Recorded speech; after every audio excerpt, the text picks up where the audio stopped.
Okay, so now it's time to set up your business policies. These business policies determine how you're going to accept payments, what your returns are going to be like, and how quickly you're going to ship your items. Now, unfortunately, for new sellers, eBay kind of hides these policies, makes it hard for you to get to them and change them. So I've included a link that you can click, and it should take you right to this page after you sign in. So let's first go over the payment policy, since that's first on my list. You should see at the top where it says payment, edit. If you don't, just click where it says create new policy and click on payment. Now the first thing you want to do is give your policy a name. I just call this whatever it is at the top and then write in all capitals default. That way I know whenever I look at it that this is the default payment policy. The policy description doesn't really matter. That's just for your own internal use. And I always click off the box that says set as default payment policy. You want to make sure you check off the box that says PayPal. That way people can pay you via PayPal, because most buyers on eBay are going to want to pay you using PayPal. Then enter here your PayPal email address. That is the email address you use when you set up PayPal. There's a box here that says require immediate payment when buyer uses buy it now. If you check this off, then the only way a buyer can buy something from you is if they pay for it right away. And I leave this unchecked. Although it's annoying to have someone buy an item and then wait several days to pay for it or never to pay for it at all, I find that leaving the box unchecked does get me more sales, so I've left it unchecked. And that's the only thing I check off, and then I just click save. Now let's go ahead and set up our shipping policies. So again, click edit next to where it says shipping, or click create policy and click shipping policy if you don't have one yet. So again, I'm going to name this one default so that I know that this is my default shipping policy. I'm going to ignore where it says description.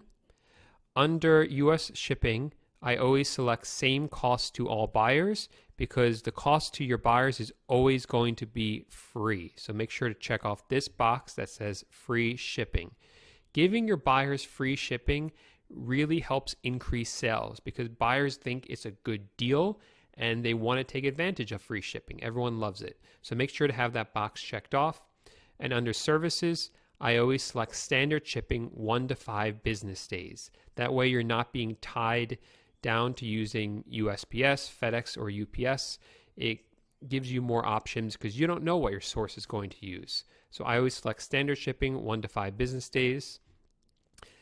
Now you have to select your handling time. This is how long between when the buyer places the order and when you're going to ship it out. Now obviously you don't have too much control over this. This is how fast your source is going to ship it out. So I always select 3 business days. Sometimes it does take a little bit longer. If you have a source that you know takes a long time, then go ahead and select 4 business days. But going over 3 business days is usually not recommended. And I never go under 3 unless I know it's a really reliable and fast sourced, such as Amazon.com. But in general, I leave it on 3. For international shipping, I always select send it to the US shipping center, and the rest will be taken care of for you. This is how you opt into eBay's global shipping program, which we will talk about later. But just know it's a really smart idea to check that box off. And then I always select no alternative international shipping. And finally, you do want to exclude some locations from your shipping abilities. So I always check off this box and click off edit exclusion list. I select the first 3 under domestic, so I don't ship to Alaska, Hawaii, the US Proctorates, or APO. And then I also don't ship to PO boxes, because the only carrier that ships to PO boxes are the United States Postal Service. So FedEx and UPS won't deliver to these locations. And sometimes your sources only ship via FedEx or UPS. So make sure that box is checked off, and then click apply and then save. Finally, we have to set up our return policy. So again, select edit next to return or create a new return policy. Again, I'm going to call this one my default and check off where it says default return policy. Ignore where it says policy description.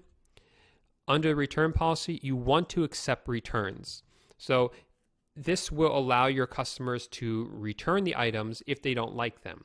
Now, if you leave it as no returns accepted, you're going to get less sales guaranteed. So leave it as returns accepted.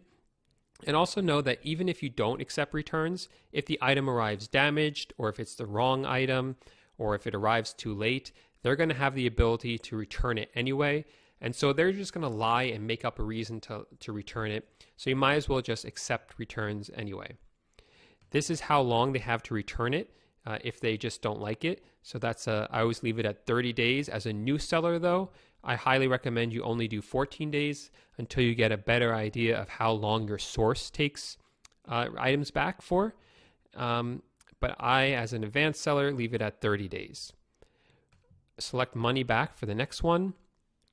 And return shipping will be paid by I always select buyer. So what this means is that if the buyer purchases it and doesn't like it, that is buyer's remorse, they're going to have to pay to ship it back. If the item arrives damaged or not as described, even if you have buyer selected here, you're still going to have to pay to ship it back. Just be aware of that. And I always select a 20% restocking fee. I've experimented with different restocking fees, and I found that it doesn't matter whether I have one or I don't have one. It doesn't change my sales, so I might as well have one. And again, this is only going to apply in cases of buyer's remorse, not if you have an item not described or an item arrived damaged. Then just click Save and Confirm, and you are all finished with your business policies.